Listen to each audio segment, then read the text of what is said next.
On a fourni ensemble avec Laurence les documents pour aider à faire le mapping, c'est-à-dire les films évidemment, tout ce qu'on a pu faire pour aider. Et puis on est très très content du résultat parce que je pense que c'est d'abord une merveilleuse façon de montrer à quel point Méliès était à la fois fantastique et surréaliste dans son œuvre.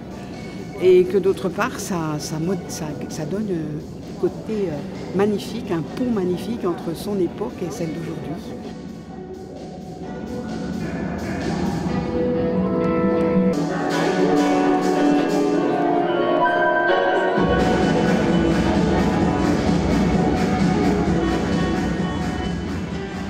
Moi, je suis rentré dans l'œuvre par la musique parce que je suis pianiste et en fait, j'ai profité d'être pianiste pour accompagner les films muets de mon arrière-arrière-grand-père, Georges Méliès. Et c'est assez étonnant de revoir le travail, enfin de voir le travail qui a été fait et de voir qu'ils sont partis finalement de l'image fixe de Méliès pour la réanimer. Et de voir... Il y a un lien marrant aussi avec Méliès, c'est que Méliès dessinait beaucoup, peignait. Je pense qu'il aurait adoré voir cette technologie-là se mettre en place, quoi. Avec ça, il aurait sûrement fait des tas de choses. Ça fait plaisir de voir que le spectacle est quand même bien abouti, avec une vraie émotion qui est créée et à la fois un vrai fond aussi artistique et culturel. Donc je pense que le défi a été relevé correctement. Et puis il y a la satisfaction de voir ces derniers mois de travail qui ont été très denses un peu accomplir aujourd'hui. Donc il y a ce mélange de satisfaction et de soulagement. Et maintenant j'espère que le public et nos visiteurs seront heureux, comme on l'est, de découvrir ce spectacle.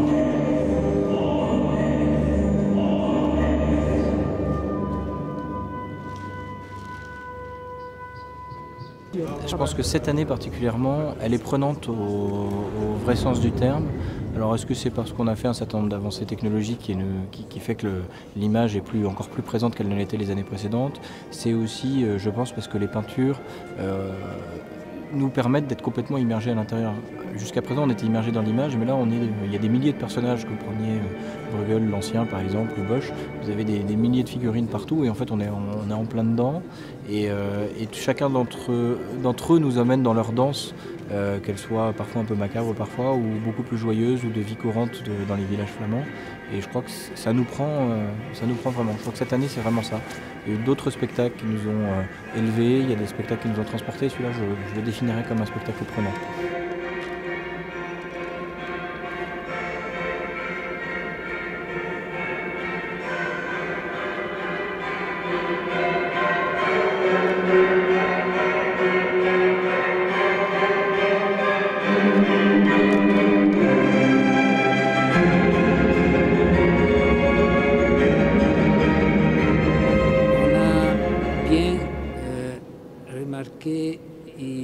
De mettre dans le même style musical les œuvres de Bosch et de Bruegel.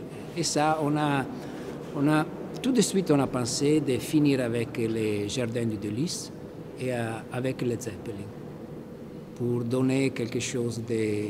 On a choisi de faire une chose qu'on n'a jamais fait ici, c'est-à-dire qu'on n'a pas bougé beaucoup les images, mais on veut que le spectateur il écoute bien la musique et il peut penser, il peut réfléchir, parce que les images ne bougent pas beaucoup, mais il y a toujours dans les images des petits mouvements, et c'est ça qui donc te donne la possibilité de regarder pour un temps assez long, ce sont 4 minutes, le final, sans qu'il y ait des choses qui ne bougent pas.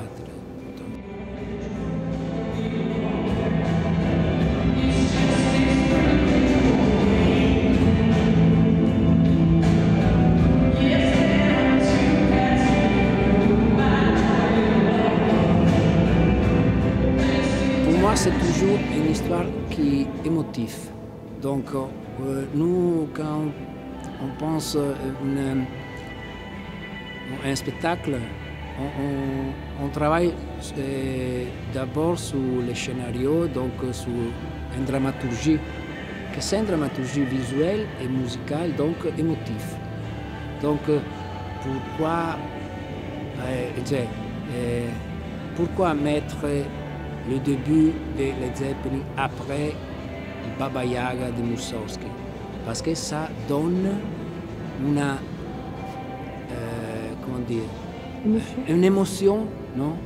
Et donc c'est toujours là. On monte, après il doit être quelque chose qui devient douce, des mouvements. Donc c'est un mouvement émotif, parce que la musique et les images, donc ça fait, comment on dit, d'abord c'est vrai que c'est l'image, non, parce que les auteurs, mais le scénario se fait aussi dans,